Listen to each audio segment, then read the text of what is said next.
Alaikum everyone. Today, inshallah, we're gonna continue reflecting on Surat Yusuf, alayhi salam. We're gonna discuss more of his story, which Allah said, "Ahsan al-qasas," the best of the stories, and we also gonna discuss one of name of Allah al-Husna, Ism Allah al-Sami' and Ism Allah al-Alim at the end of the session. And also at the end of the session, if you have anything you want to discuss, I'm gonna open the floor for anyone to ask questions, so on. Just as a reminder to before we start, so these are sessions that I reflect on Quran and the stories of the Prophet in a more of psychological way to understand it and see how we can apply it in our daily life, and also take the benefit and the wisdom behind it, and see how this can benefit us in our life. So this type of reflection, it could be right, it could be wrong. It's only my effort of trying to understand the Quran, and it's also based on a research I do. So before every session, I try to search for different tafsirs, different scholars. They discuss different ayahs or aspect in the meaning of the Quran. So from this effort, this is our sa'i to do reflecting or to try to see Quran in a way that how Allah talking to us. So this effort could be right, could be wrong. We're just trying our best, and maybe like let's say after a couple of years, maybe I will find out that something I said was not the right thing. Then my awareness has increased. Now I find out that there is another meaning or another reflection upon this ayah. And this is totally fine. And Allah, inshallah, will reward us for the effort that we're making, because our goal is to try to understand Quran as Allah has ordered us to. أَفَلَا يَتَدَبَّرُونَ الْقُرْآنَ. So Allah asks us to think and reflect upon Quran with the best thing that we can, with the level of awareness that we have, with the level of knowledge that we have. So please don't be afraid to try to understand Quran, even if you don't have that much of knowledge, even if you don't have the skills.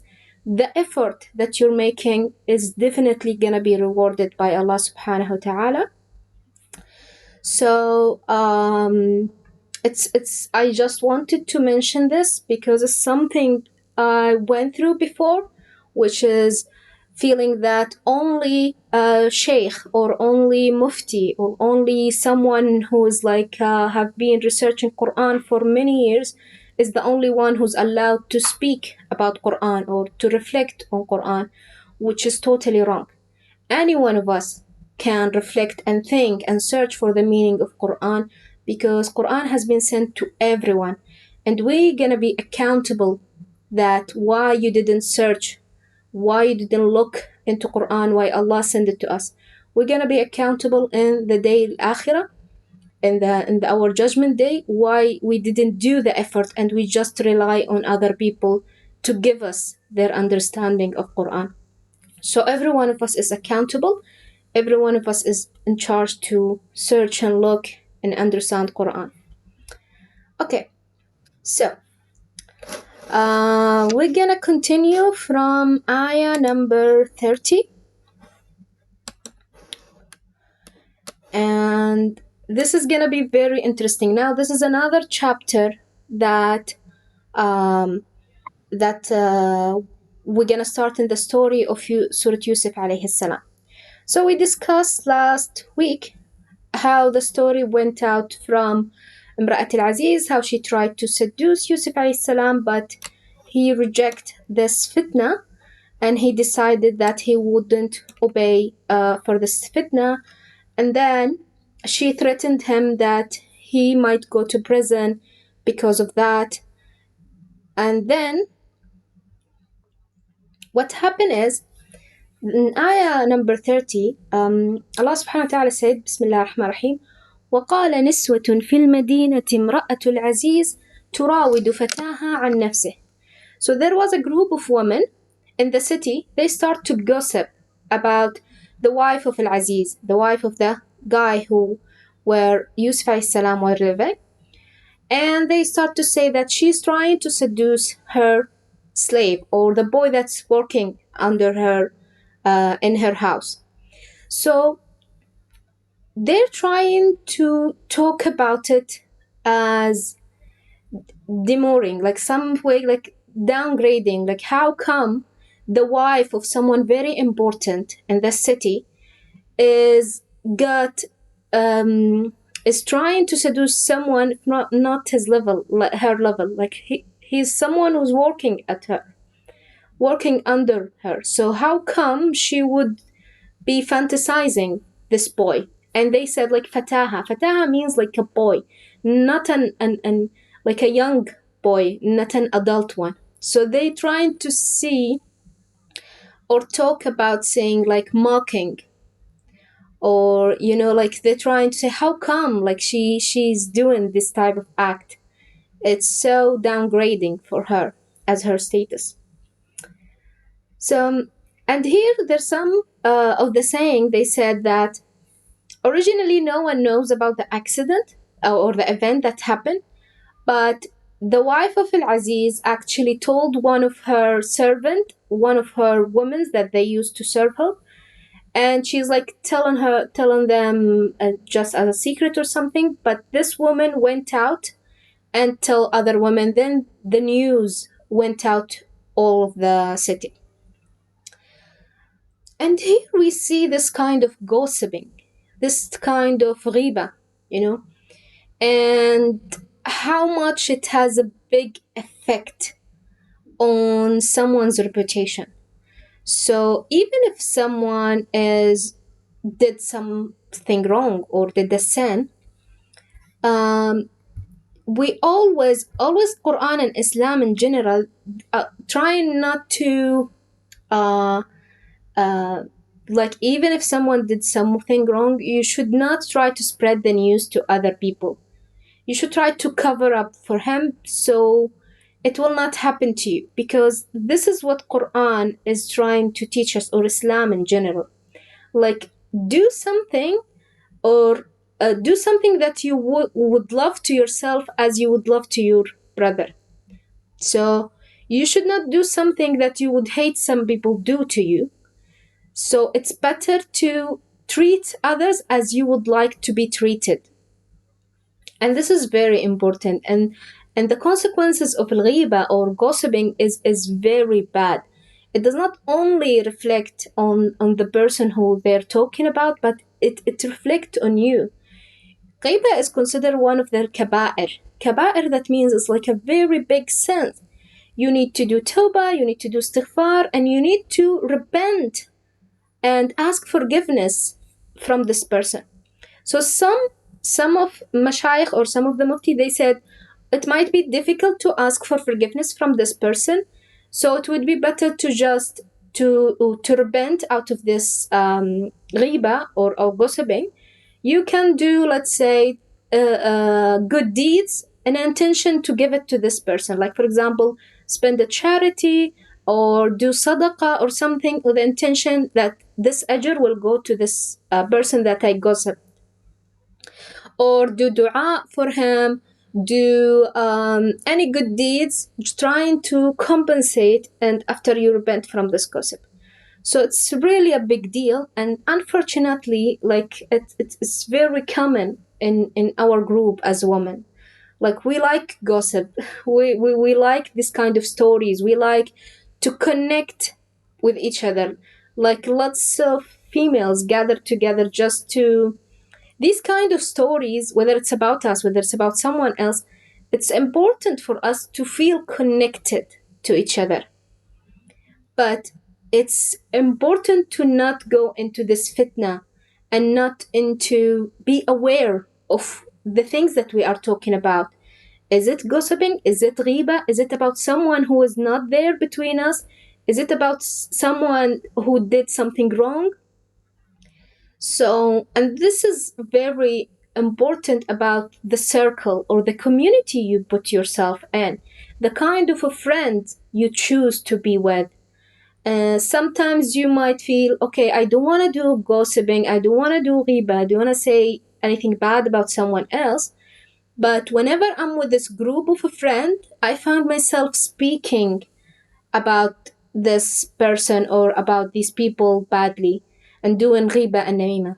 So, and sometimes you feel embarrassed or you feel shy to stop them and tell them, don't do ghiba for this. Sometimes it might be difficult. So it's important to choose what type of settings, what type of friends and community you surround yourself with, because this called peer pressure. Peer pressure is like when the people around you is pressurizing you to do something because of the collective mind. Because of like everyone is agreeing, everyone is doing, everyone is talking or gossiping. So you feel like hopeless. I cannot prevent it because I'm with them. I'm part of them. So it's very important to be aware of these type of things because it accumulates lots of sense. And as we said, it's one of the kaba'ir. You need to repent out of it. So one way to prevent it is to prevent having these type of friends or going out or gathering with these type of friends who they usually do gossiping or do ghiba. Okay? And if you find yourself be in that situation that they're talking about someone badly, then try to at least not to participate with them. And this is like adhaful iman, like this is the weakest point of iman. At least whether you give them advice, you can tell them, okay, please stop, this is not good, this is ghiba and we don't want to do ghiba for this person or so on. Or if you felt like you couldn't do this or you couldn't stop them, at least don't participate with them while they're doing this ghiba, or leave the place that you are with them. And I know sometimes it might not be easy, but this is the type of jihad that Allah asks us to do. جهاد المعصية, jihad, والذين جاهدوا فينا لنهدينهم سبلنا. The people who were doing jihad in our purpose, like seeking Allah's satisfaction, you're doing something because you don't want Allah to be mad at you. You don't want to gain this sense, and Allah will guide you to the right way. And this is the ayah that Allah is mentioning. So jihad is not about fighting, by the way, only. Jihad, it could be like resisting to do sins while everyone around you is doing it. While it looks so fun, it seems like it's so interesting, and we're talking and we're connecting, and it's a beautiful gathering. But you prevent yourself from this because you know it's something that Allah would not be satisfied for. So it's a big deal. I know, especially like I'm talking from my place, like especially in the women's circle or communities, like most of the time, lots of the time, sometimes we have this kind of conversation and ghiba slips down between these type of conversation, and it's not a good thing. So one thing you can do is choose your friend wisely.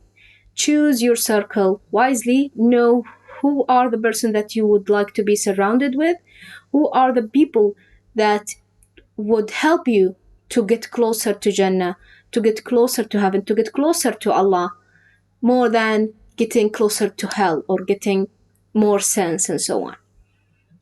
Okay? Okay.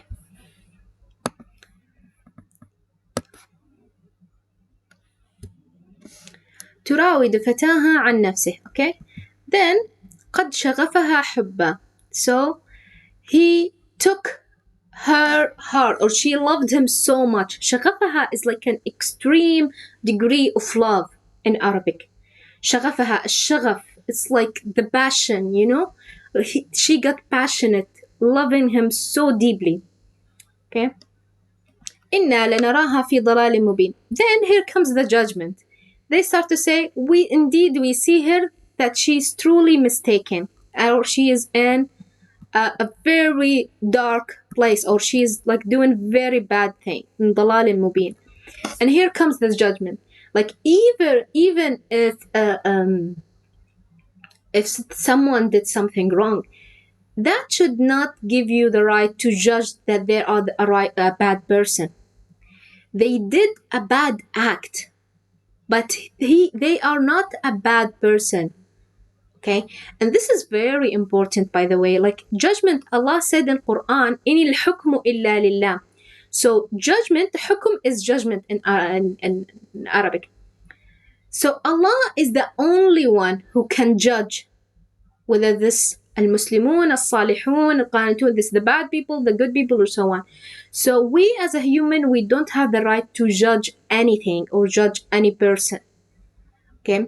And sometimes we do it subconsciously. Sometimes we do it without knowing. Like if you saw someone doing something bad, maybe our inner thought will start to think, oh, he is a bad person. He is a liar. He is a cheater. He is like a manipulator. And this is very important to be aware of it. What type of judgment and labels that we put on people, because it really affects the way that we treat them without even knowing.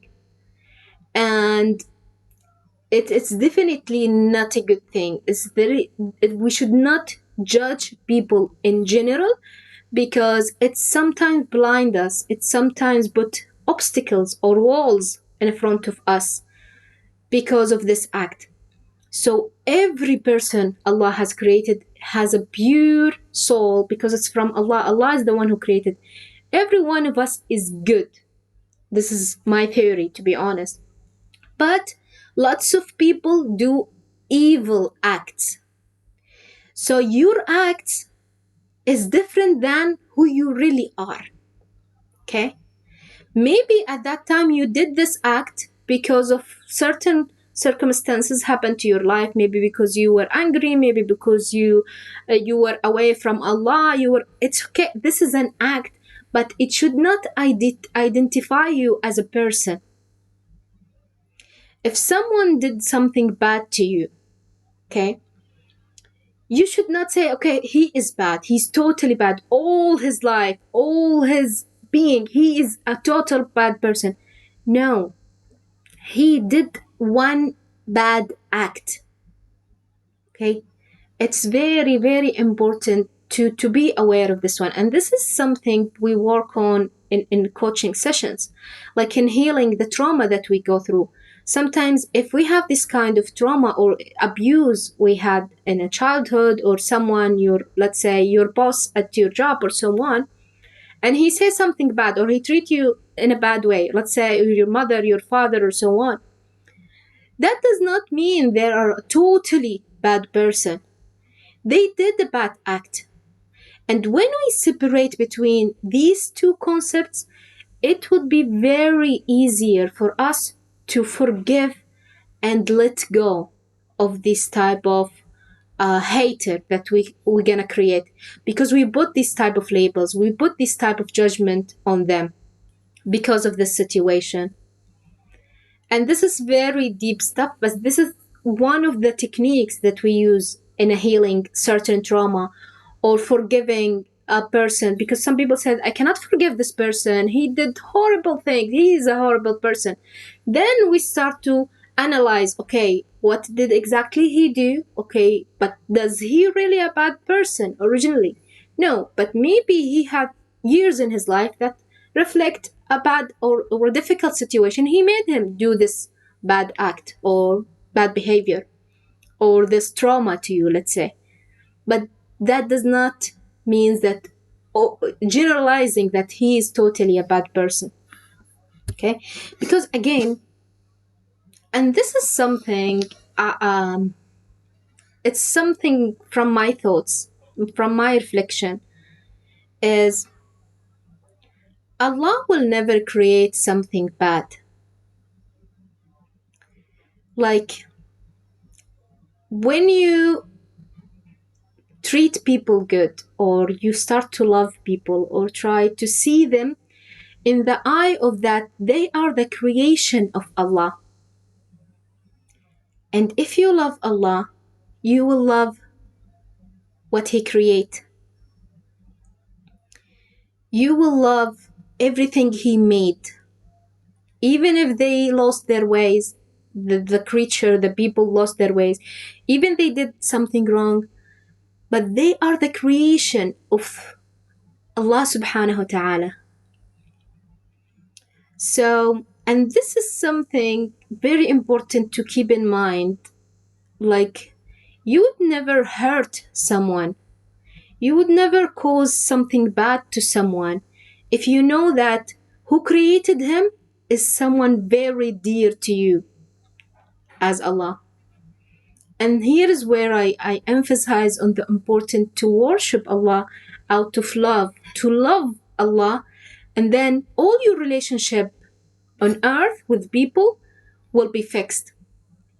Because it will be reflected from the angle of loving Allah, of seeing Allah is the creator of these people, Allah the creator of my mother, my father, my boss, my husband, and so on. So whenever they do something wrong, I don't want to take revenge or hurt them, because they are the people who Allah create. They put him through phases. Maybe now they're good, maybe now they're doing something good, maybe now they will not do something good, or so on. They have their own journey. But again, when you see it from like an outside perspective, seeing that we are in a game and they are your colleague in the game. Allah put them here as your mother, put them here as your father. They're playing these rules in your life. And then at the end, in the day of Akhirah, the day of judgment, everyone will come alone, will be accounted alone to Allah. So they're only playing rules. When you see this from this perspective, you will have lots of empathy. You will have lots of you will not take everything seriously or personally. Everything will be much lighter.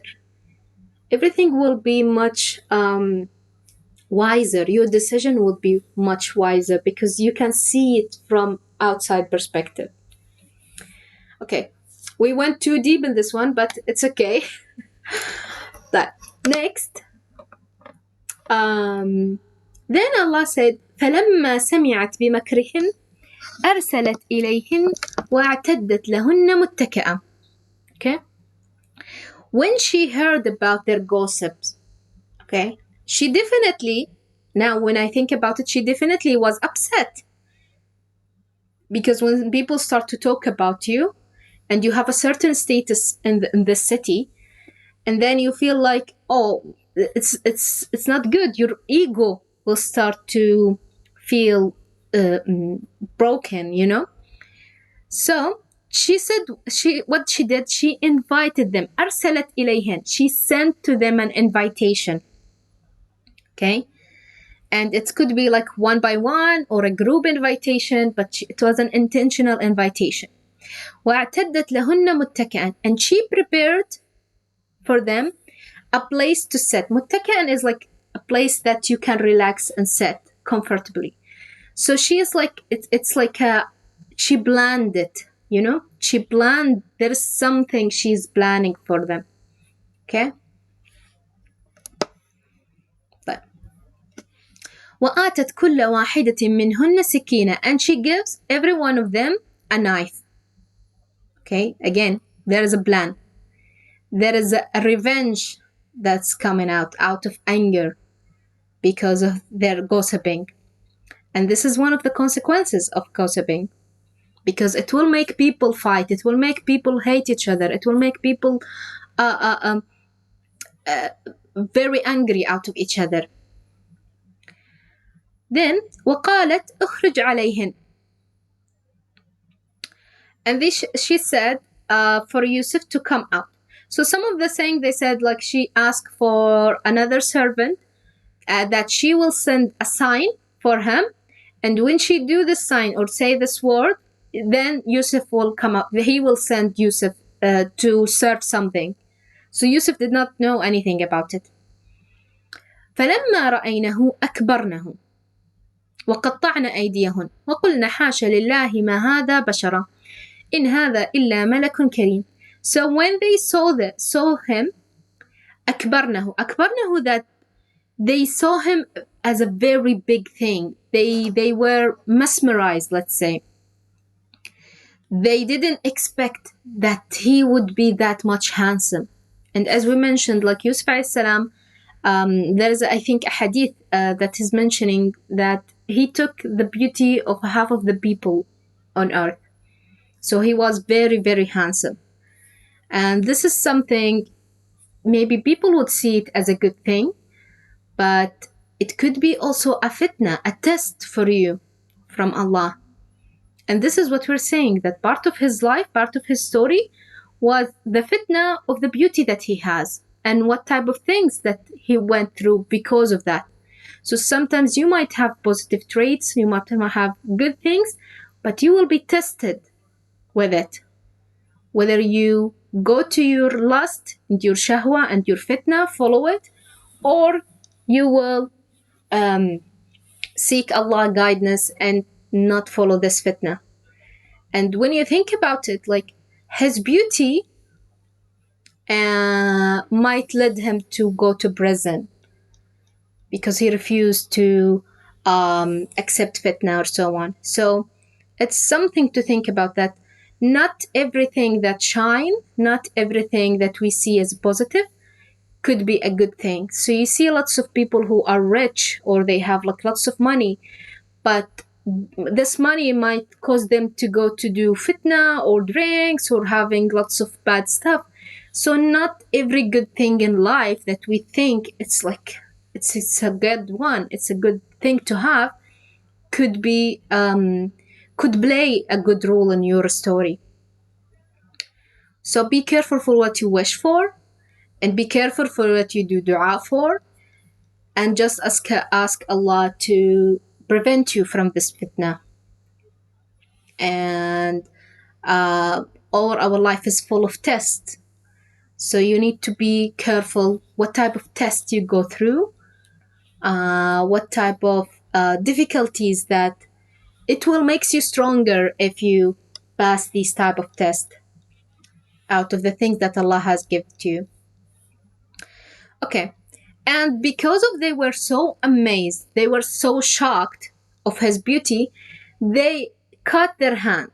And cutting does not mean like they truly cut, they like cause an injury to it, to their hand, because they're so amazed, so they didn't pay attention with the knife in their hands, and then they hurt themselves because of that. And she brought them fruits or something, so something to eat with. So they were trying to cut something, but because they was distracted by the beauty of Yusuf, they cut their hand and hurt themselves. Again, this is one of the consequences that might come out of the things that you do previously. And this is type of makr. Makr is like the trying to plan something. Like here, Allah, why did Allah mention that she give them a knife? She give them muttaka'an. She prepare a place for them to sit and like a watch, like a play. Like there was a whole scenario that has been set ahead of time. She sent an invitation, she prepared the place, she gave them knife, then she said, okay, when I say this, let him enter.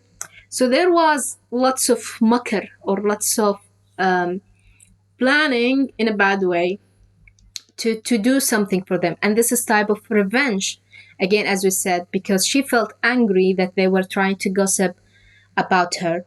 So she wanted to prove them wrong and to regain her pride, saying, because they said like she was she loved, or she tried to seduce a boy that works at her. So she wanted to regain her pride and ego that they felt because they didn't believe that, or they downgrade what she did. Okay. وقلنا حاشا لله ما هذا بشرا إن هذا إلا ملك كريم. So they said, God forbidden, or this is definitely not a human being. This is definitely an angel. And not just an angel, he's a noble angel. He's not one of us. He's definitely from somewhere else. And like an angel, which is like considered one of the beauty. Like we see angel is like so beautiful and generous. Okay.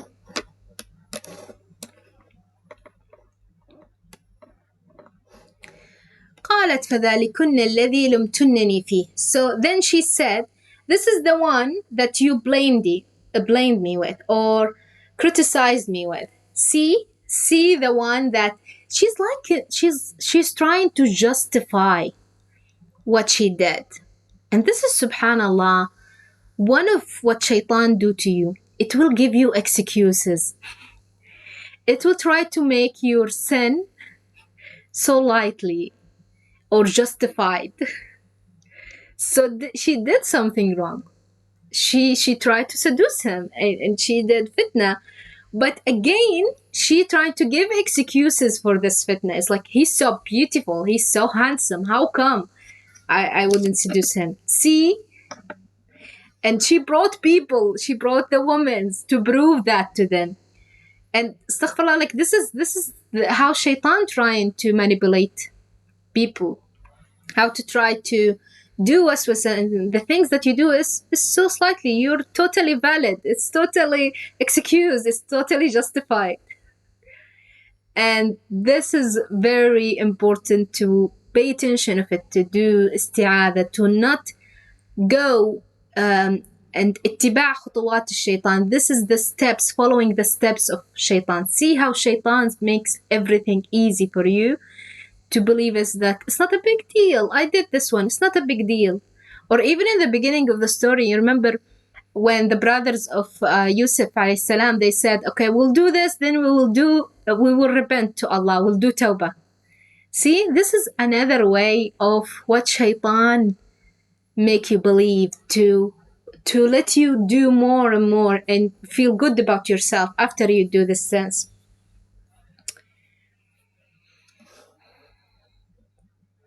Okay.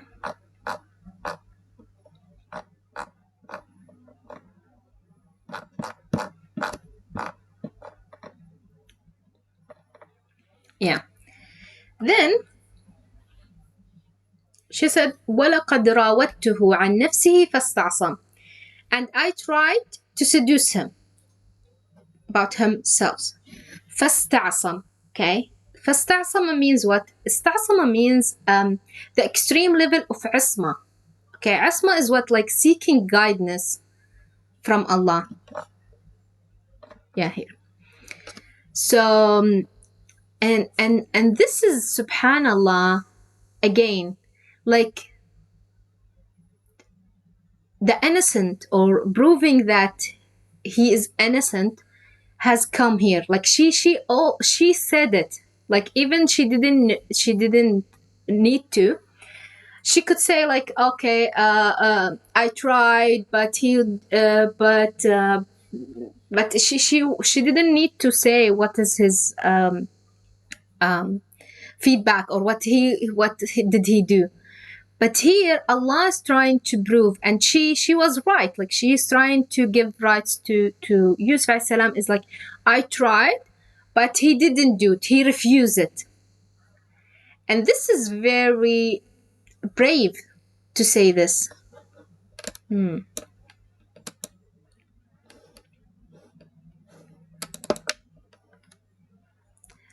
So this is so brave to start to be in that kind of vulnerable. 1 second. Okay.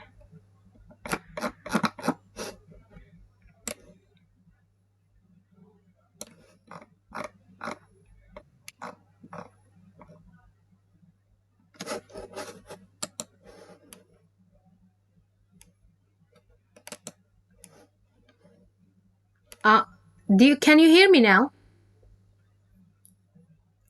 Just write if you can hear me. Okay, yeah, sorry, my internet I think was off a little bit. Okay, so we were talking about istasam. Istasam, we said, is the extreme level of asma. It comes from original word. Asma is what? Seeking guidance, or like seeking help from Allah. So he's like, he prevented himself from going through this fitna.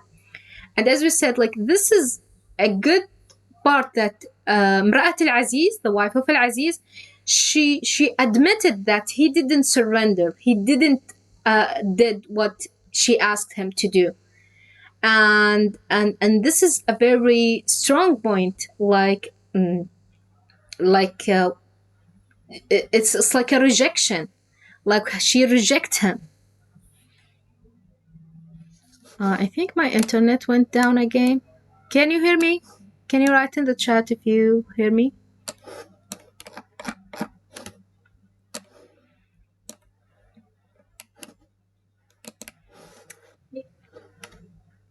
Yeah, I know.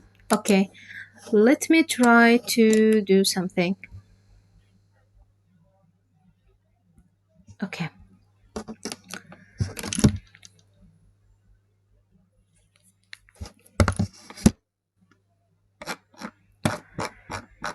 طيب, let's see.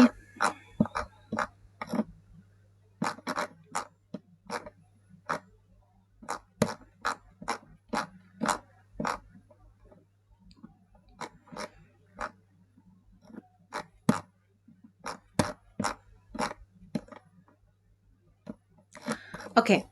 And yeah, there is something I want to mention is, after this situation, she definitely got angry, the wife of Al-Aziz. Okay.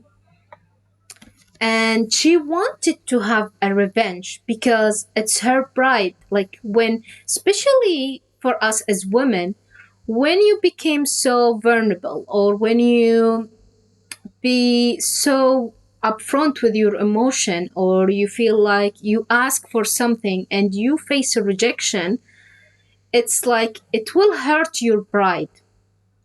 Okay. And then lots of people will try to take revenge and will get angry. And this is actually one of the reasons why she tried to threaten him with prison. So after this, she said, وَلَئِن لَمْ يَفْعَلْ مَا آمُرُهُ لَيُسْجَنَنَّ وَلَيَكُونَنَّ مِنَ الصَّاغِرِينَ. So again, she tried to threaten him again, because the first time is when they caught them at the first in the event previously. And here she repeated again. If he didn't obey, or he didn't do what I told him, he would go into prison, and he will be one of the saghirin. Saghirin, that means like someone very small. Like, he will be so downgraded. Like, he will be humiliated. He will be treated very badly. Okay. And again, when we look at it from more of a psychological way, is like this type of anger, this type of revenge, because of when she was vulnerable, when she was open, when she tried to do something might not be, for example, her easy for her, but she did it, and definitely it required lots of to be brave and lots of courage. And then she faced a rejection, then she will definitely get that much of anger, and she want to take revenge of the one who reject her. So she would do extreme to go to prison him or so on. And even though like when her husband found her, and when we talk about it last week, he told her to just let it down. Like, he told Yusuf to just shut it down and not say anything. And then he asked his wife to do tawbah and just leave it. But she still insists on what she wants. She still didn't feel guilty. She still didn't feel ashamed of what she did. And she trying to pursue what she want more and more, and even make it bigger with a much more arrogant to see it or to do it, and threaten him that you will go to prison even if you didn't obey to me. Okay. But and as we said, like, when we think about it in general, again, she trying to regain her ego. She trying to regain her pride.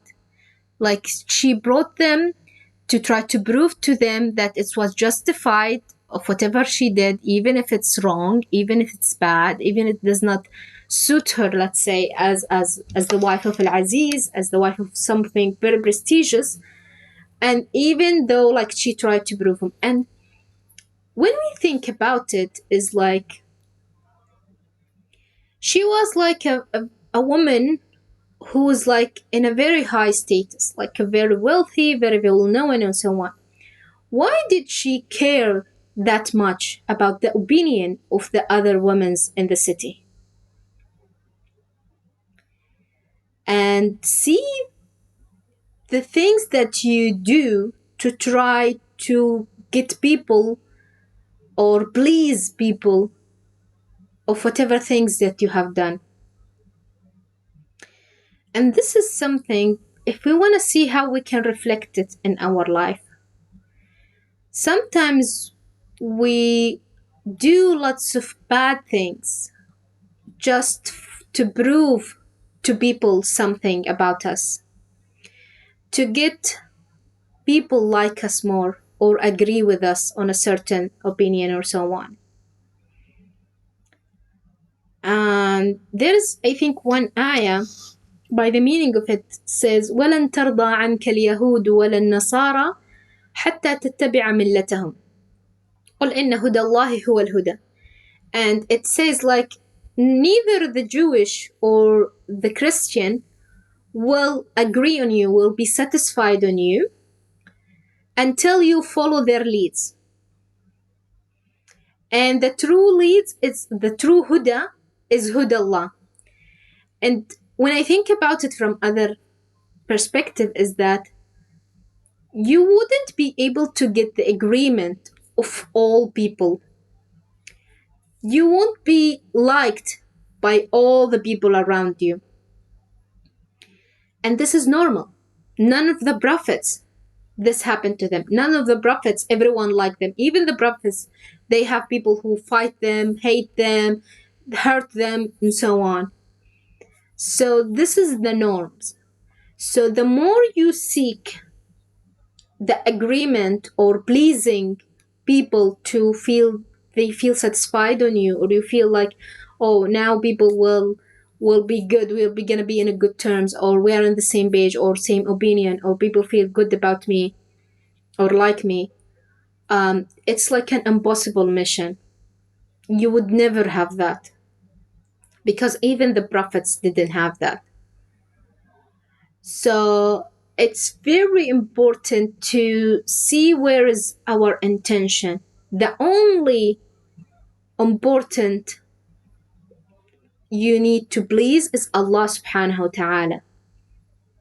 The more you focus all the things that you do is to please Allah, not the people who Allah create, the more you will get the reward, the more you will get the inner peace in yourself, because you have the center in your heart and your intention is to Allah.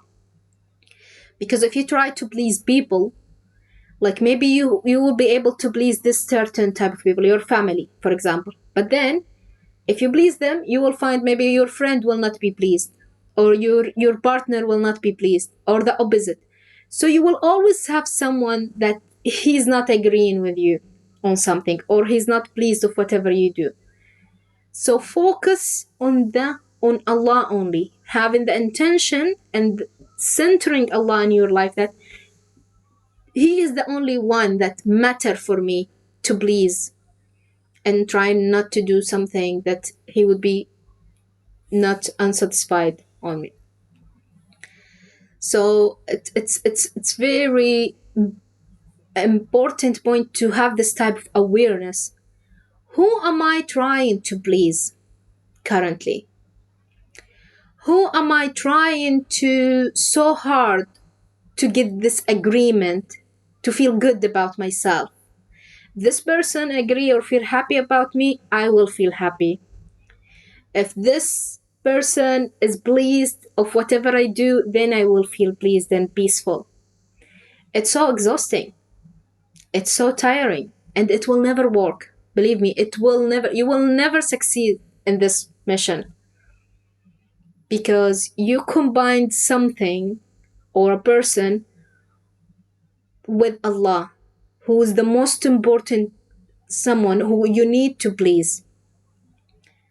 So be careful. The more you defeat or go not in the straight way to Allah, the more you will get tortured, the more you will get pain. When you focus only on Allah, on pleasing Allah, on doing what Allah asks you for, here where you will get the inner peace and you will be in the right way. Okay. Then قال ربي السجن أحب إلي مما يدعونني إليه. Then Yusuf alayhi salam said,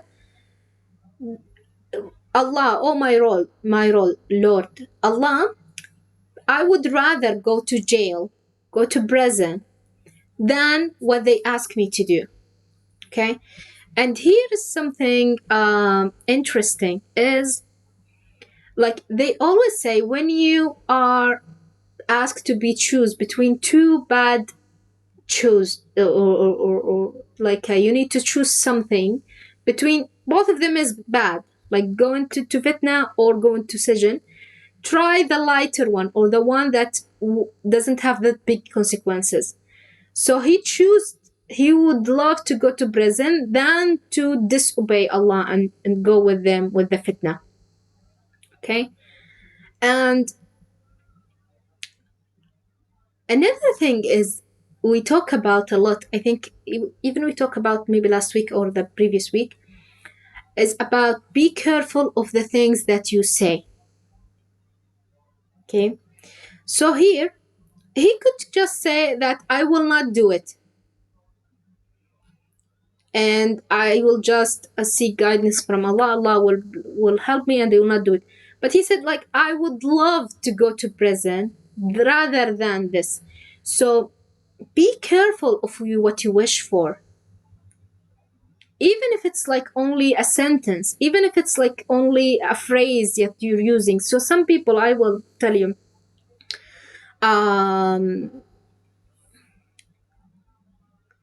some people said, like, for example, if they were in a relationship, then they split out, then they will say, like, I would die or I would get sick or I would have this and not go back to this person.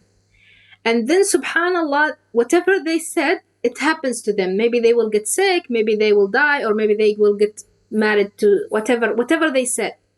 So be careful for the things that you say, because we said your word create an energy. This energy, once you say it, it will happen in your reality. You give it power, you give it energy, it will go, it will reflect into your reality. Because you give it this power, you said it. It's like you're giving an order to the universe and the universe apply directly. So be careful for what you said. I was going to say something about one thing.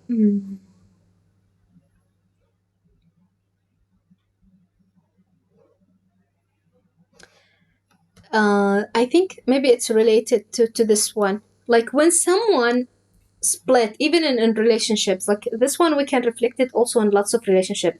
So people, when they get divorced, like if there is something very bad happened to them, for example, or they were the bad one, they will try to revenge by saying bad stuff for the other partner. Okay? And here is one of the signs you can find it out or know. You will know which one was the abusive one, let's say, or the one who did something wrong in the marriage or made the marriage fail, or for example, he cheated or something, is the one who's after divorce trying to talk badly about the other person. Because the good person will not try to justify or will not try to say bad things about the other person. They will say, okay, we split, we didn't agree, or so on. And this is very, very important. It's like something also in psychology. Like, even though you might not know the full story, like, for example, if you got a person and he's trying to tell you, like, we got divorced, but she was very bad. She was like, directly he's telling the defensive mechanism that he's doing is a sign that he is the wrong person. He is the one who did the bad stuff. To pay your attention to something else, he will try to accuse the other person and directly say things about them. So this is more in a deep way, like we can analyze it more, but this is one of the signs. Remember when I talked about last week about the signs of a liar? There is also the signs of a deceiver, or someone who trying to prevent himself from getting caught or saying that he did something wrong or something. They will start to blame other people directly. And this is reflected, or we see it a lot in marriages and divorces. Like someone divorces, might one will not be talking about anything. He will say, we just didn't agree. The other one will try to say, no, he was the bad thing, that he did this and this, because he want to distract people to another one or blame someone else. While if we look into the story, most probably the one who's saying bad stuff about it is the one who's responsible, or he's cheated, or he's did something, whatever. Okay? But then let's go back to here. So he said,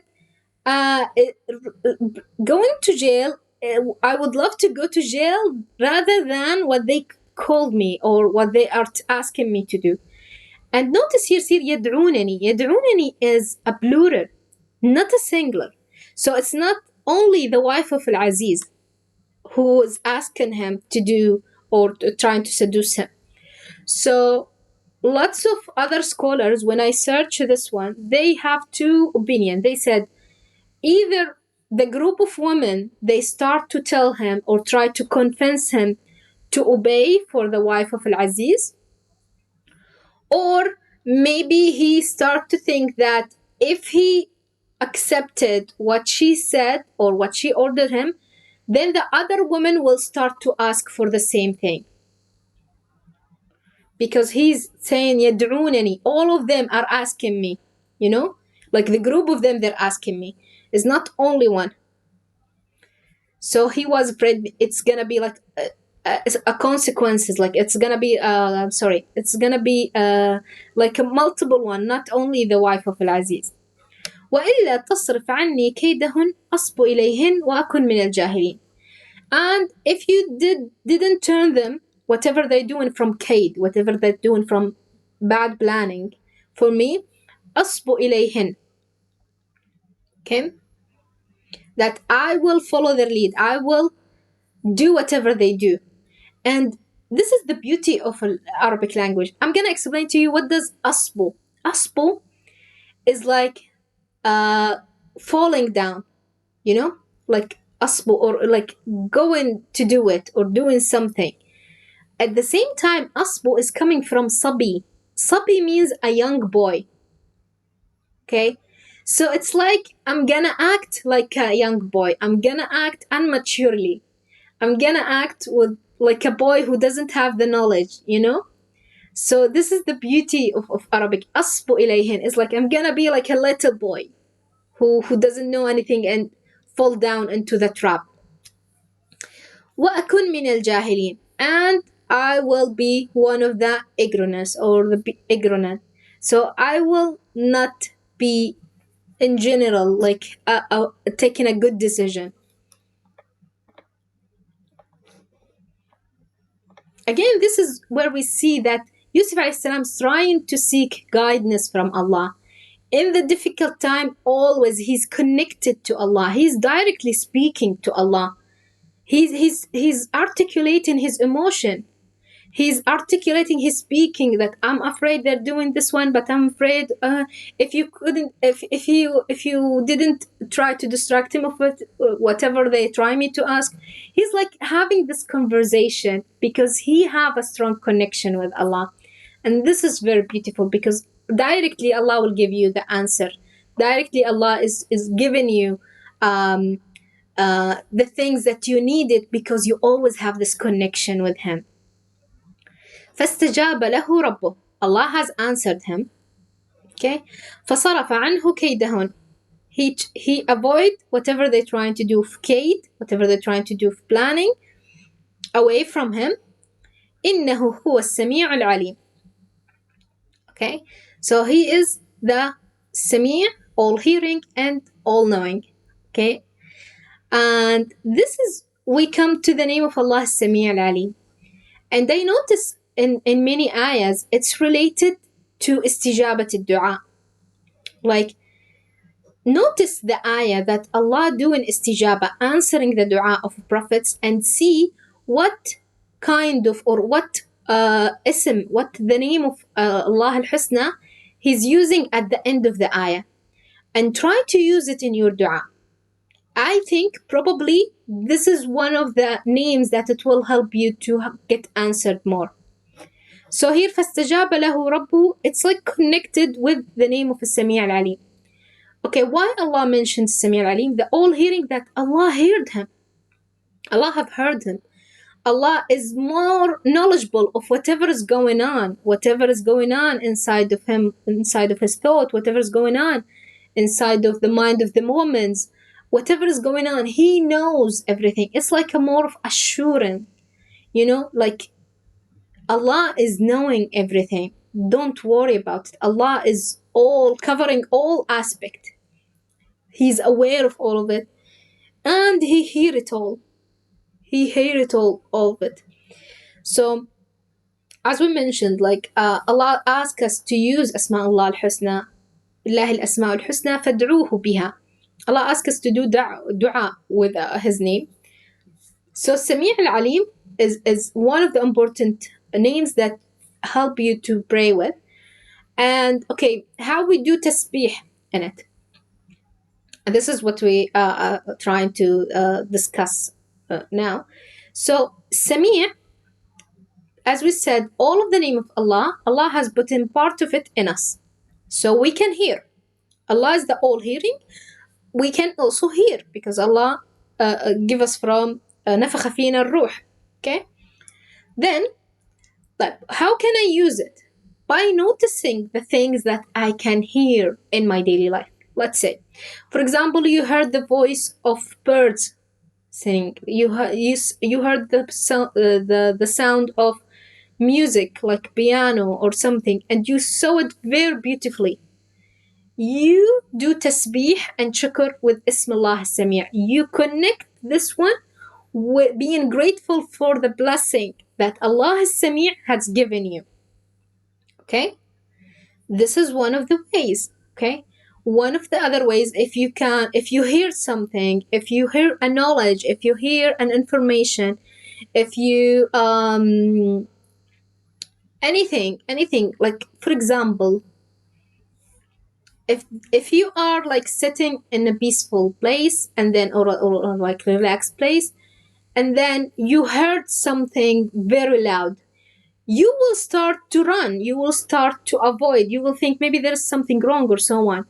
Imagine if you don't hear it and something bad happened to you, let's say an explosion, something, I don't know, anything that could happen to you. So see the blessing of the hearing. It give you hands to protect you from something. So you can hear the beautiful sound. You can hear as a warning, as a protection. Allah give you this hearing sensation. So many type of things you can do. And how you can do, or how you can do tasbih or infaq. So infaq, that means like you're giving out, you're, let's say, giving charity or anything out of this name. And why is it important to do this? Because if you want something to be more grateful, to increase more, you need to spend from it first. Okay? And these are blessings. How I can spend from this blessing so this blessing can increase more in my life.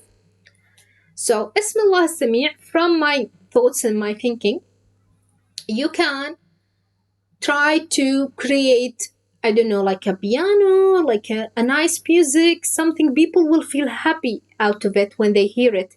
So this is one of the way that you are spending from this blessing that you have. Or not doing an annoying noises, for example. Trying to be more quiet when, let's say, people sleeping or something. Trying to not annoy people with something. If they hear it, they will feel bad. So this is one of the way that you can think about it. How can I use Ismullah al-Sami' in my life? Okay, اسم الله العليم, the all knowing, or the one who have the most amount of knowledge. It's more simple way. So if you're taking a course, if you're learning a new information, if you learned a new information now from our session, you will do tasbih and being grateful for Allah al-Alim, connecting this one to Allah al-Alim. If you want to get more info into something, if you want to be more knowledgeable into an aspect, ask Allah al-Alim to give you, or use it in your dua that Allah Bismillah al-Alim, I want to have any type of things, like you're getting a course, you want to learn about something maybe you feel struggle to know what to do and you need this knowledge, try to ask or use Bismillah al-Alim with it and do tasbih in it. Okay? How to spend with it? If you have any knowledge, try to spend this knowledge, share this information. Let's say you learned something in today's session, try to share it with other people. You're doing tasbih and infaq, sadaqah from the knowledge that Allah give you right now. So this is tasbih of Ismallah, being grateful for Allah al-Alim. Even if you, like, for example, Instagram, like you saw a sentence that is beneficial, or like a wisdom or any type of information, you share it or you repost it. This is the simplest effort, but when you connect it to Ismallah al-Alim and you're doing tasbih of spreading this knowledge, you're gaining lots of hasanat, you're gaining lots of good deeds out of it. So and I think there is many other ways. Like if you just sit down and try to think what are the ways that you can do tasbih and do shukr and do dua with Ismallah al-Sami al-Alim, definitely you will have lots of more ideas and more aspects. Okay, so that's the end of our session. I'm gonna